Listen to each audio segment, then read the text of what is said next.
अवधूत महामानव तथागत सम्यक समृद्ध तथागतांचा पावन पवित्र सद्धम्म, त्या सद्धम्माचा सातत्याने प्रचार आणि प्रसार करणारा सदा पूजनीय भिक्खू संघ, बुद्ध धम्म आणि संघ या महान तीन रत्नाची आम्हा सर्वांना माहिती करून देणारे, आम्हा सर्वांचा आधारस्तंभ, भारतीय घटनेचे शिल्पकार, बोधिसत्व गुणपेतन डॉक्टर बाबासाहेब आंबेडकर यांच्या धम्मक्रांतीमध्ये शेवटच्या श्वासापर्यंत समर्पित राहतो। आज या मंगलमय प्रसंगी गजभे परिवारांच्या सम्यक आजीविकेमधून सुंदर अशा या घराचा गृहप्रवेश पूजनीय भिक्खू संघाच्या शुभहस्ते या ठिकाणी संपन्न झाला। आपणा सर्वांना ज्यांनी अत्यंत सुंदर अशी मार्मिक असं सूत्रसंचालन परितदेशना केली असे पूजनीय भिक्खू ज्ञान ब्रह्मानंद जिथेरू, उपस्थित सर्व श्रद्धासंपन्न उपासक उपासिका, बालक तथा बालिकांनो, त्याचप्रमाणे आपल्या प्युरिटी ऑफ माइंड या यूट्यूब चॅनलच्या द्वारा धम्मदेशना श्रवण करून आपल्या जीवनामध्ये अनंत असीम पुण्य संपादन करणारे सर्व श्रद्धासंपन्न उपासक उपासिका, आपणा सर्वांच्या प्रती अनंत असीम अपार मंगलमैत्रीची भावना व्यक्त करतो व तुम्हा सर्वांच्या हितासाठी, सुखासाठी आणि कल्याणासाठी तथागतांच्या श्रेष्ठ धम्मदेशनेला प्रारंभ करतो। आपण सर्वांनी शांत चित्ताने, एकाग्र चित्ताने तथागतांच्या श्रेष्ठ धम्मदेशनेला श्रवण करावे। अश्विनीताई कोमल गजभिये बऱ्याच दिवसापासून फोन चालू होते की भटजी आमच्याकडे बुद्धपूजा आहे, तर आपण आग्रहाने यावं। तसं वेळ आता वर्षावास पुढच्या महिन्यापासून सुरुवात होत आहे आणि त्यामुळे हा जो संपूर्ण कार्यकाळ आहे तर अत्यंत धावपळीचा असा कार्यकाळ आहे। परंतु आपली श्रद्धा आणि त्या श्रद्धेच्या बलाने भंतेंची PhDचे कामं चालू असल्यामुळे भंतेंचं पुन्हा चालू होतं। पण भंतेंना म्हटलं की सोबत आपण जाऊया आणि आज बघा आपल्याकडे आलो। वातावरण तसं पावसाचंच आहे आणि बराच वेळ म्हणजे झालेला आहे, बऱ्याच वेळापासून आपण बसलेला आहात, तर अधिक तर काही जास्त म्हणजे बोलणार नाही, म्हणजे भोजनाची वेळ पण आहे।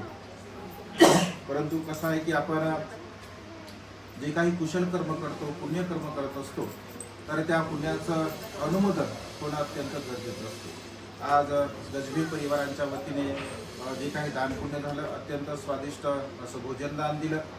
भिक्खू संघाला चिवरदान, परिष्कारदान, अर्थदान, फळदान हे संपूर्ण दानपुण्य आज आपण या मंगलमय प्रसंगी म्हणजे केलेला आहे। अत्यंत पवित्र अशा नागपूर भूमीवरून आपण आला आहात। या पुण्यासारख्या शहरामध्ये सुंदर असं हे घर आपण निर्माण केलं आहे।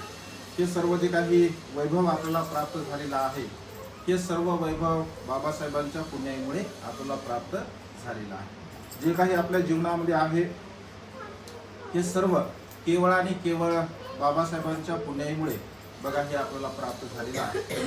कधी काळी राहण्यासाठी चांगल्या प्रकारचं घर आपल्याला नव्हतं, कधी काळी चांगल्या प्रकारचं खाण्यासाठी भोजन नव्हतं, कधी काळी चांगल्या प्रकारचं वस्त्र घालण्यासाठी आपल्याला नव्हतं। परंतु आज घडीला मात्र हे सर्व काही परिवर्तन आहे, हे सर्व काही बदललं आहे आणि हे सर्व केवळ आणि केवळ बाबासाहेबांच्या धम्मक्रांतीमुळे, बाबासाहेबांच्या पुण्यामुळे, माता रमाईच्या पुण्यामुळे हे सर्व वैभव बघा आपल्याला प्राप्त झालेला आहे। आणि त्यामुळे बोधिसत्वाचे अनंत आपल्यावरती उपकार आहे, त्या उपकाराची तर आपण परतफेड करू शकत नाही। मातापित्यांचं सुद्धा अनंत पुण्य असतं, मातापित्यांमुळे हा जन्म आपल्याला प्राप्त झालेला असतो आणि मातापित्यांमुळे जे काही चांगल्या प्रकारचं कुशल कर्म, पुण्यकर्म, धार्मिक जीवन जगण्याची एक सुवर्ण संधी आपल्याला प्राप्त होत असते आणि त्यामुळे मनुष्याच्या जीवनामध्ये हे सुखाचे क्षण येणं अत्यंत महत्त्वपूर्ण आहे। आज बघा गजबे परिवारांच्या जीवनामध्ये हा अत्यंत सुखाचा क्षण आहे आणि सर्वच आपण आपतेष्ट नातेवाईक या सुखामध्ये सहभागी आहात। भगवंताचे उपदेश वेळोवेळी प्रसंगाला अनुसरून भगवंताने बघा उपदेश दिलेले आहे। तर एक छोटेखानी उपदेश भगवंताचा आज तुम्हाला मी देण्याचा प्रयत्न करतो। एकदा श्रावस्तीमध्ये वास्तव्य करत असताना भगवंत तसं अनेक वर्ष भगवंत श्रावस्तीमध्ये राहिलेले आहे आणि त्यामुळे बहुतांश उपदेश भगवंताचे श्रावस्तीमध्ये भगवंताने दिलेले आहे. अनाथ पिंडक भगवंताकडे नेहमी जात असे. सकाळच्या प्रहरी सुद्धा अनाथ पिंडक भगवंताचं दर्शन घेत असे आणि संध्याकाळच्या प्रहरी सुद्धा अनाथ पिंडक भगवंताचं दर्शन घेत असे. म्हणजे 2 वेळा ते अत्यंत श्रद्धावान अनाथ पिंडक असल्या कारणाने 2 वेळा भगवंताचं तो दर्शन घेत असे. तसेच माता विशाखा सुद्धा होती. सकाळच्या प्रहरी आणि संध्याकाळच्या प्रहरी ती भगवंताचं भिक्खू संघाचं दर्शन घेत असे. कारण समनानंच दर्शन असं भगवंतांनी म्हटलं आहे. म्हणजे श्रमणांचं दर्शन घेणे हे कुशल कर्म आहे, पुण्यकर्म आहे, चांगलं कर्म आहे असं भगवंतांनी म्हटलं. आणि त्यामुळे अनाथ पिंडक नेहमी भगवंताकडे जात असे. तर अनाथ पिंडकाने भगवंताला कधीही प्रश्न केला नाही. अनेक लोक भगवंताला प्रश्न करायचे, काही लोक मुद्दामहून भगवंताला प्रश्न करायचे, ज्ञान संपादन व्हावं म्हणून तो आपल्याला प्रश्न करायचे, किंवा काही लोक सहज म्हणून भगवंताला प्रश्न करत असतात. राजा प्रसेनजित अनेक वेळा भगवंताला प्रश्न करत असे. जेव्हा जेव्हा तो भगवंताकडे येत असे तेव्हा तेव्हा तो प्रश्न करत असे. तर अनाथ पिंडक मात्र भगवंताला कधीच प्रश्न करत नसे. अनाथ पिंडक असा विचार करायचा की भगवंत राजकुमार आहेत, राजघराण्यातून आलेले आहेत, भगवंत अत्यंत सुकुमार आहेत आणि आपल्या बोलण्यामुळे भगवंताला त्रास होऊ नये असा अनाथ पिंडक भगवंताच्या प्रती श्रद्धा होती, मनामध्ये करुणा होते. तर त्या करुणेच्या भावनेमुळे तो भगवंताला एकही प्रश्न विचारत नसे. उलट पक्षी भगवंत असा विचार करायचे की हा सदग्रस्त किती धार्मिक आहे, हा किती श्रद्धावान आहे, हा भिक्खू संघाची किती चांगल्या प्रकारे सेवा करतो, हा नेहमीच भिक्खू संघाला भगवंताला दान पुण्य करतो. त्यामुळे कृतज्ञ भाव भगवंत नेहमी व्यक्त करत असत आणि अनाथ पिंडकाला काही ना काही थोडासा उपदेश करत असत. अनाथ पिंडक जेव्हा जेव्हा येत असे तेव्हा तेव्हा भगवंत थोडा थोडा त्याला उपदेश करत असत.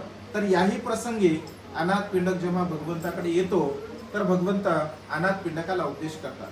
अनाथ पिंडकाला उपदेश करताना भगवंत असे म्हणतात की अनाथ पिंडक या संसारामध्ये जे ग्रस्त लोक जीवन जगतात, म्हणजे जे काही तुम्ही जीवन जगत असता, तर संसारामध्ये 4 प्रकारचे सुख भगवंत असे म्हणतात की अत्यंत महत्वपूर्ण आहे. तुम्ही संसारिक लोक आहात तर संसारिक लोकांसाठी भगवंताने बघा हा महत्वपूर्ण असा उपदेश दिलेला आहे. अनाथ पिंडकाला सांगितलं भगवंताने की संसारामध्ये जीवन जगत असताना 4 प्रकारच्या सुखाचा उपभोग आपण घेतला पाहिजे. जे काही तुम्ही सुख उपभोगता त्यामध्ये महत्वपूर्ण 4 सुख भगवंताने सांगितलेलं आहे. तर पहिलं सुख भगवंत असे म्हणतात की तुम्ही धनाचा संग्रह केला पाहिजे. धनाचं सुख आहे की नाही? पैसा असेल तर आपण सुखी असतो की नाही? धन जर आपल्याकडे असेल तर सुखी असतो की नाही आपण? कारण दुःखाचं कारण बाबासाहेब असं म्हणतात की गरिबी सुद्धा एक दुःखाचं कारण आहे की नाही? गरीब मनुष्य आपल्या इच्छा आकांक्षा पूर्ण करू शकत नाही आणि त्यामुळे तो दुःखी असतो, कष्टी असतो, बेचैन असतो. या संसारामध्ये असंख्य लोक असे आहेत बघा की ज्यांना एक वेळचं सुखपूर्वक भोजन सुद्धा खायला मिळत नाही. या संसारामध्ये असे असंख्य लोक आहेत की रोज ते पंचपक्वान्न खाऊ शकतात. ज्यांच्याकडे धनसंपदा आहे तर ते अत्यंत पंचपक्वान्न खाऊ शकतात. पण ज्यांच्याकडे धनसंपदा नाही तर ते मात्र एक वेळचं भोजन मिळावं किंवा एक वेळचं भोजन आपल्याला मिळालं पाहिजे अशा प्रकारचा ते प्रयत्न करत असतात. आणि त्यामुळे संपत्ती हे सुखाचं कारण आहे असं भगवंतांनी म्हटलं आहे. मनुष्याकडे संपत्ती असणं हे सुखाचं कारण आहे. पण ती संपत्ती कशी असावी त्याला पण कारण महत्वपूर्ण आहे. तर ती संपत्ती मेहनतीने, परिश्रमाने, घामाने आणि कष्टाने कमवलेली असली पाहिजे. ती संपत्ती दुसऱ्याला लुटून नसली पाहिजे, चोरी करून नसली पाहिजे, अकुशल कर्म करून, अकुशल वाईट कर्म करून, कुठल्याही प्रकारचा अकुशल व्यवसाय करून ती संपत्ती नसली पाहिजे. तर मेहनतीने, परिश्रमाने, कष्टाने, घाम गाळून आपण ती संपत्ती कमावली पाहिजे. तर अशा प्रकारची संपत्ती जर आपण कमावत असेल तर आपल्याला त्या संपत्तीपासून सुख प्राप्त होऊ शकते. पण जर समजून घ्या आपण संपत्ती जर योग्य मार्गाने कमावली नाही, ज्याला सम्यक आजीविका असं भगवंताने आर्य अष्टांगिक मार्गामध्ये भगवंताने सम्यक आजीविका सांगितली आहे. म्हणजे सम्यक आजीविकेला अनुसरून जर आपण जीवन जगत असेल तर त्याच्यामध्ये आपल्याला सुख आहे, अन्यथा सुख नाही. आणि त्यामुळे मेहनतीने, परिश्रमाने, कष्टाने, घाम गाळून आपण संपत्ती बघा कमावली पाहिजे. तर अशी संपत्ती जर तुम्ही कमावत असाल तर तुम्ही सुखी आहात. कारण अनाथ पिंडकाला सुद्धा भगवंत असे एक वेळ अनाथ पिंडक असं म्हणतो की भगवान माझ्याकडे विपुल धनसंपत्ती आहे. कारण तो हिऱ्याचा व्यापारी होता. भगवंताच्या काळामध्ये अनाथ पिंडक हा हिऱ्याचा व्यापारी होता आणि राजाचा कोषाध्यक्ष सुद्धा काही दिवसापर्यंत तो असतो. तर तो भगवंताकडे जातो, भगवंताला म्हणतो भगवान माझ्याकडे एवढी संपत्ती आहे की माझं मला सुद्धा माहित नाही की माझ्याकडे एवढी संपत्ती आहे भगवान. परंतु भगवान या संपत्तीमुळे मी बेचैन असतो, दुःखी असतो, कष्टी असतो, मला भीती वाटते. पण तरी सुद्धा भगवान मी हे करतो का? कारण मी काम केल्यामुळे, मी मेहनत केल्यामुळे, मी परिश्रम केल्यामुळे हजारो लोक माझे नोकर चाकर आहेत, तर ते सुखपूर्वक जीवन जगत असतात. तर भगवान मग ही संपत्ती मी कमावली नाही पाहिजे का? या संपत्तीचा मी त्याग केला पाहिजे का? तर भगवंत असं की अनाथ पिंडक मनुष्याला संपत्ती गुलाम बनवत नाही. तर मनुष्याला त्या संपत्तीच्या प्रती असणारी जी लालसा असते, जो लोभ असतो, तो लोभ आणि लालसा मनुष्याला गुलाम बनवत असते. संपत्ती सदग्रस्ताने कमावलीच पाहिजे, परंतु योग्य मार्गाने, सम्यक मार्गाने आणि चांगल्या मार्गाने आपण संपत्ती कमावली पाहिजे. तर चांगल्या मार्गाने जर आपण संपत्ती कमावत असेल तर ग्रस्त लोकांच्या जीवनामधलं हे एक सुख आहे, एक सुखाचं माध्यम आहे. कारण पैशामुळे सर्व काही गोष्टी आपण सुखसुविधा उपलब्ध करत असतो. आणि वर्तमान काळामध्ये जे वर्तमानकालीन जे भौतिक सुख ज्याला आपण म्हणत असतो, तर त्या भौतिक सुखाचा उपभोग आपल्याकडे असणाऱ्या धनसंपत्तीच्या द्वारा आपण घेत असतो आणि त्यामुळे आपण संपत्ती कमावली पाहिजे. हे एक पहिलं सुख भगवंताने सांगितलं आहे. दुसरं सुख असं म्हणतात भगवंत, तुमच्याकडे भोग संपदा सुद्धा असली पाहिजे. मग भोग संपदा म्हणजे काय?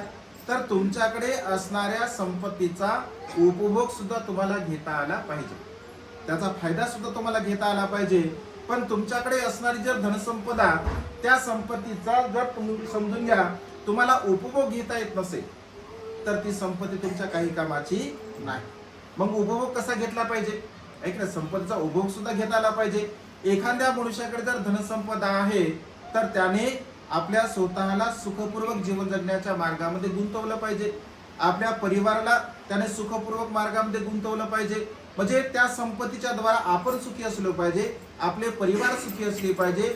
एवढंच नव्हे तर त्या संपत्तीच्या द्वारा आपले अपतेष्ट नातेवाईक यांना सुद्धा आपण सुखी बनवण्याचा प्रयत्न केला पाहिजे. पण तुमच्याकडे संपत्ती आहे आणि तिचा उपभोग जर तुम्हाला घेता येत नसेल, त्या संपत्तीचा जर फायदा तुम्हाला घेता येत नसेल तर ती संपत्ती तुमच्यासाठी काही कामाची नाही. तुम्ही थोडंसं चिंतन केलं, मनन केलं तर व्यवहारामध्ये असे लोक आपल्याला पाहायला मिळतात. कधी कधी लोक असं म्हणतात की संपत्ती तर खूप आहे याच्याकडे, परंतु जीवनशैली तर मात्र एकदम साधी आहे. म्हणजे चांगल्या प्रकारचं जीवन जगत नाही, चांगल्या प्रकारचं भोजन करत नाही, चांगल्या प्रकारचं राहत नाही. परंतु कधी कधी असं होतं की मनुष्याकडे संपत्ती कमी असते परंतु मनुष्य चांगल्या प्रकारचं राहणीमान करत असतो. मग हा उपभोग आपल्याला का घेता येतो, कसा घेता येतो? तर आपल्या मनाची मानसिकता तशी असली पाहिजे. जर मनाची मानसिकता जर चांगली असेल तर आपण उपभोग घेऊ शकतो, अन्यथा घेऊ शकत नाही. हे सुद्धा पुण्यकर्म आहे, हे सुद्धा कुशल कर्म आहे असं भगवंतांनी म्हटलं आहे. म्हणजे तुमच्याकडे असणाऱ्या संपत्तीचा उपभोग तुम्हाला योग्य मार्गाने घेता आला पाहिजे. एकदा राजा प्रसेनजित बघा दुपारच्या प्रहरी भगवंताकडे येत असतो आणि दुपारच्या प्रहरी भगवंताकडे आल्यानंतर भगवंत म्हणतात की राजन, अवेळी तुम्ही कसे काय आले? कारण भगवंताला भेटण्याची वेळ कोणती होती? एकतर सकाळची वेळ असायची किंवा संध्याकाळची वेळ असायची, सकाळ किंवा सायंकाळ. दुपारच्या प्रहरी भगवंताला भेटल्या जात नसे किंवा भिक्खू संघाला भेटल्या जात नसे, कारण त्यांचा तो वेळ असायचा. आणि त्यामुळे राजा दुपारच्या प्रहरी भगवंताला भेटत असतो. तर भगवंत म्हणतात की अवेळी कसं काय तुम्ही आले? तर राजा म्हणतो की भगवान इकडेच आलो होतो मी, मला असं वाटलं की चला भगवंताचं दर्शन घ्यावं आणि त्यामुळे भगवान आलो. भगवान मला एक विचारायचं आहे, विचारू का? तर भगवंत म्हणतात की विचारा. तो म्हणतो भगवान मी इकडे यासाठी आलो होतो की या श्रावस्तीमध्ये एक महाश्रेष्ठी मूर्तीला प्राप्त झाला. त्याला कोणीच नव्हतं, त्याला पत्नी नव्हती, त्याला मुलं बाळ नव्हते, त्याला आपतेष्ट नव्हते, नातेवाईक नव्हते.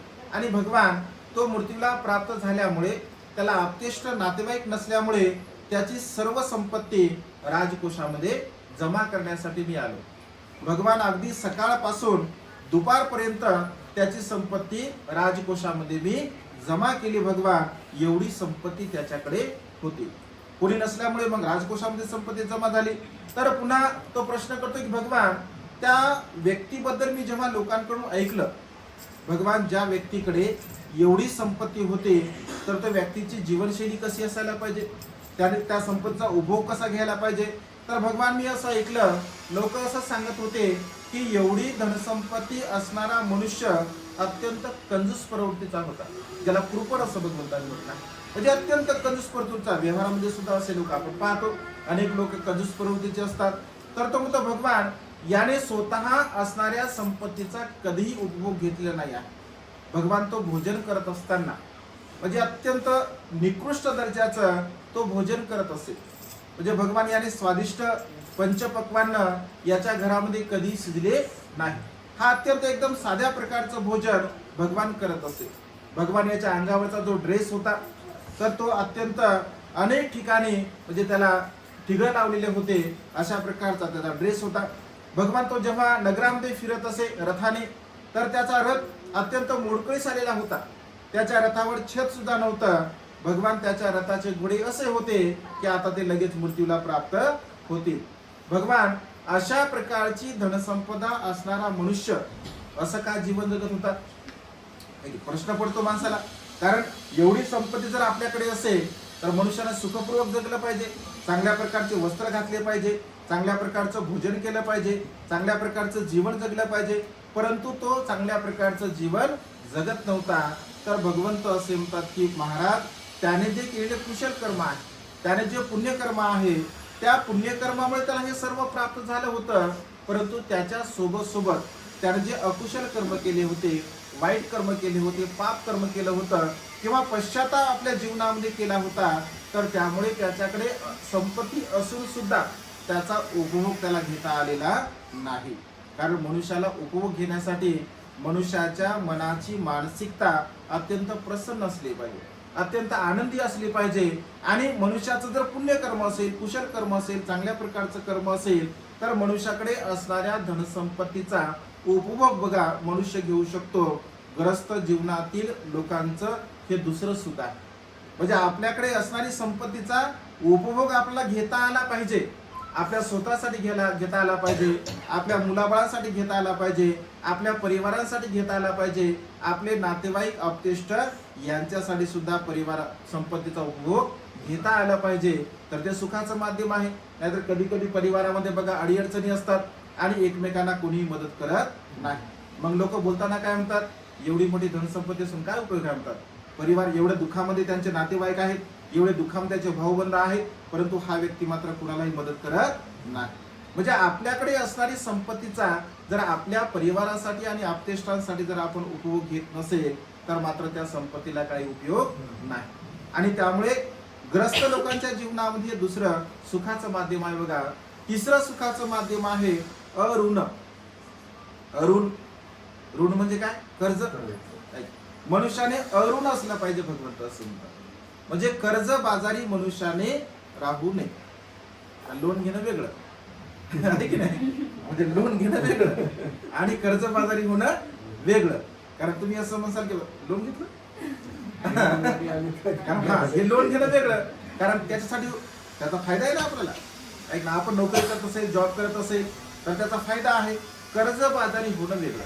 कर्ज बाजारी म्हणजे अनेक वेळा आपण केवळ घेत राहणे, मेहनत न करणे, परिश्रम न करणे, केवळ दुसऱ्याचे आपण पैसे घेत राहणे. आणि त्यामुळे होतं काय की आपण सुखी राहत नाही, आपला परिवार सुखी राहत नाही, आपले आपतेष्ट नातेवाईक सुखी राहत नाहीत. आणि त्यामुळे भगवंत असे म्हणतात की ज्या मनुष्यावरती कुठल्याही प्रकारचं ऋण नसते, ज्या मनुष्यावरती कुठल्याही प्रकारचं कर्ज नसतं, तर तो मनुष्य मात्र सुखी असतो, तो समाधानी असतो. आपण व्यवहारामध्ये असं म्हणतो ना, पांघरून पाहून पाय पसरले पाहिजे असं म्हणतो ना आपण. म्हणजे आपली जी क्षमता आहे, ऐक ना, आपली जशी क्षमता असेल तशा गोष्टी आपण केल्या पाहिजे.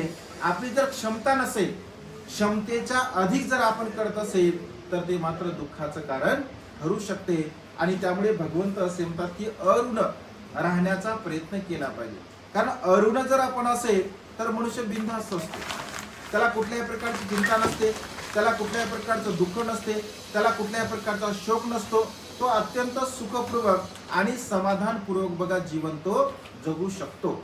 आणि त्यामुळे शक्यतो भगवंत असे म्हणतात, ज्या मनुष्याला सुखपूर्वक जीवन जगायचं आहे तर त्या मनुष्याने अऋण राहण्याचा प्रयत्न केला पाहिजे. आपल्यावरती असणारे जे काही कर्ज आहे त्याला पूर्णपणे नष्ट केलं पाहिजे. कारण कधी कधी होते असं, कधी कधी एखादा म्हणजे वडील कर्ज घेतात आणि वडील कर्ज घेत असल्यामुळे जर समजून घ्या त्यांना फेडणं नाही झालं तर मग मुलं सुद्धा ते कर्ज फेडत बसतात. ऐक ना, म्हणजे असं अनेक उदाहरणं आपल्याला पाहायला मिळतात. तर ते दुःखाचं कारण ठरत असते. भगवंत असे म्हणतात की आपल्या ज्या तृष्णा असतात, आपल्या ज्या इच्छा असतात, आपल्या ज्या आकांक्षा असतात, म्हणजे जेवढा आपल्या क्षमतेमध्ये आहे तेवढंच आपण जीवन जगण्याचा प्रयत्न केला पाहिजे.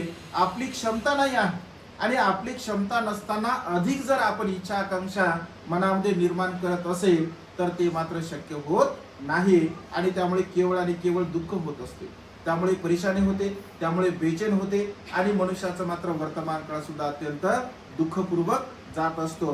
त्यामुळे भगवंत असे म्हणतात की आपल्या क्षमतेला अनुसरून आपण इच्छा आकांक्षा मनामध्ये निर्माण केल्या पाहिजे आणि त्या पूर्ण करण्याचा प्रयत्न केला पाहिजे. शक्यतो अरुण जीवन जगण्याचा आपण प्रयत्न केला पाहिजे. संसारिक लोकांसाठी बघा हे एक सुखाचं माध्यम आहे, हा सुखाचं एक धर्म आहे असं भगवंतांनी म्हटलं. आणि चौथं सुख भगवंत असे म्हणतात की निर्दोषपणे जीवन जगणे. चौथं सुख कोणतं भगवंताने सांगितलं? निर्दोषपणे जीवन जगणे. म्हणजे आपल्याला कुठल्याही प्रकारचा दोष लागला नाही पाहिजे, निर्दोष जीवन जगलं पाहिजे. मग निर्दोष जीवन म्हणजे काय? तर कायेद्वारा आपण कुशल कर्म केले पाहिजे, वाचेद्वारा आपण कुशल कर्म केले पाहिजे आणि मनाच्या द्वारा आपण कुशल कर्म केले पाहिजे. आपल्याला आपल्याकडे बाबासाहेबांच्या शब्दामध्ये सांगायचं तर बाबासाहेब असं म्हणतात की माझ्याकडे कोणी बोट सुद्धा दाखवू शकत नाही माझ्या सिलाच्या संदर्भामध्ये. म्हणजे माझं सील अगदी धुतलेल्या तांदळासारखं आहे. माझे जे अनुयायी आहेत, जे काही माझे मित्र आहेत, तर ते माझ्या शिलाबद्दल तर स्तुती करतीलच करतील, परंतु माझा शत्रू सुद्धा माझ्या शिलाबद्दल कधीही ब्र काढू शकत नाही. एवढं माझं धुतलेल्या तांदळासारखं शिल आहे, सदाचार आहे. तर याला निर्दोषपणे जीवन जगणे असं म्हणतात. म्हणजे मानवी जीवनामध्ये कुठल्याही प्रकारचा दोष लागणार नाही, कुठल्याही प्रकारचा आपल्यावरती आरोप होणार नाही, अशा प्रकारचं जीवन जगण्याचा बघा आपण प्रयत्न केला पाहिजे. अर्थात आपण सिलवान बनलं पाहिजे, आपण सदाचारी बनलं पाहिजे, आपण गुणवान बनलं पाहिजे, नीतिवान बनलं पाहिजे.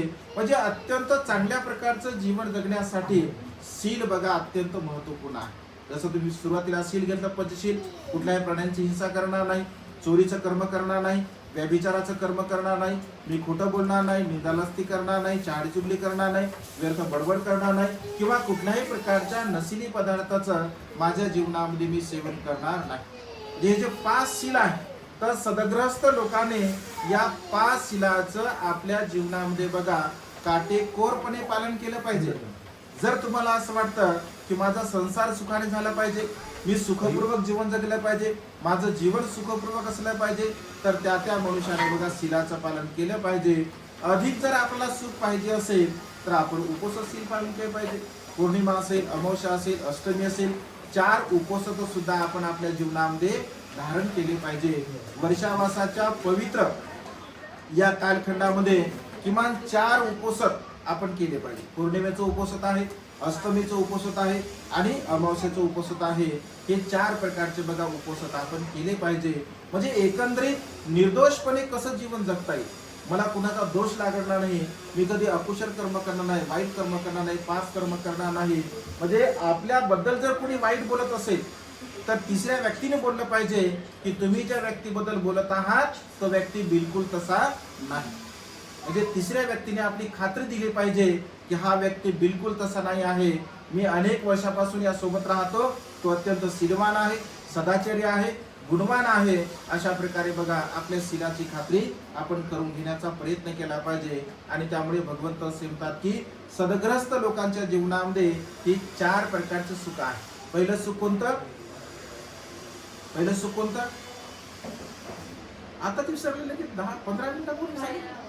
हा, पहिलं सुख, पहिलं सुख आहे धनसंपत्ती कमावणे, ऐक ना, धनसंपदा ज्याला म्हटलंय भगवंताने.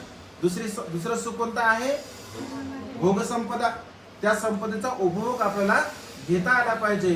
पहिलं सुख धनसंपत्ती कमावणे, दुसरं सुख उपभोगता आल्या पाहिजे, जी संपत्ती आपण कमावतो त्याचा उपभोग आपल्याला घेता आला पाहिजे, तिसरं सुख अऋण राहिलं पाहिजे, कुठल्याही प्रकारचं ऋण आपल्यावरती नसलं पाहिजे, आणि चौथं सुख आहे निर्दोषपणे आपण जीवन जगण्याचा प्रयत्न केला पाहिजे. हे 4 प्रकारचे सुख जर बघा संसारिक लोकांच्या जीवनामध्ये जर आपण निर्माण करण्याचा प्रयत्न केला तर आपण बघा कधीही दुःखपूर्ण जीवन जगत नाही. आता हा उपदेश भगवंताने 2600 वर्षापूर्वी दिला आहे की नाही, आजही लागू पडतो का नाही? म्हणजे भगवंताचा धम्म हा सदा सर्व काळ समान रूपाने मनुष्याला लागू पडत असतो, आणि त्यामुळे बघा भगवंताच्या धम्माला अनुसरून आपण जीवन जगलं पाहिजे. योग्य मार्गाने, चांगल्या मार्गाने, सम्यक मार्गाने आपण संपत्ती कमावली पाहिजे. त्या संपत्तीचा उपभोग आपल्या परिवारासाठी, आपल्या मातापित्यांसाठी, आपल्या नातेवाईकांसाठी, आपल्या मित्रपरिवारासाठी वेळोवेळी अडीअडचणीला आपण त्याचा लाभ केला पाहिजे. निर्दोषपणे शक्यतो आपण जीवन जगण्याचा प्रयत्न केला पाहिजे, अऋण राहण्याचा आपण प्रयत्न केला पाहिजे. हे 4 प्रकारचे सुख ज्या ज्या मनुष्याच्या जीवनामध्ये जो मनुष्य धारण करतो तर तो मनुष्य बघा नक्कीच सुखपूर्वक जीवन जगत असतो. आणि त्यामुळे आज गजबे परिवाराने सुंदर असं हे घर निर्माण केलं आहे. या घरामध्ये राहत असताना आज या निमित्ताने आपण अत्यंत कुशल कर्म केलं, पुण्यकर्म केलं, भिकू संघाला भोजनदान दिलं, चिवरदान दिलं, परिष्कार दान, फळदान आदी दान पुण्य करून अनंत आणि असीम असं आपण पुण्यकर्म केलं आहे.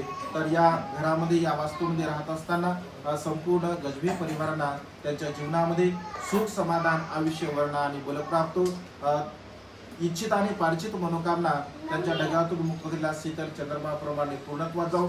तुम्हा सर्वांना सुद्धा आयुष्य, वर्ण, सुख आणि बलप्राप्त अशा प्रकारची मंगलमय आणि उदात्त कामना या ठिकाणी व्यक्त करून हे धम्मदेशना संपन्न करतो. सर्वांचं मंगल हो, सर्वांचं कल्याण हो, सर्वांना दीर्घायुष्य.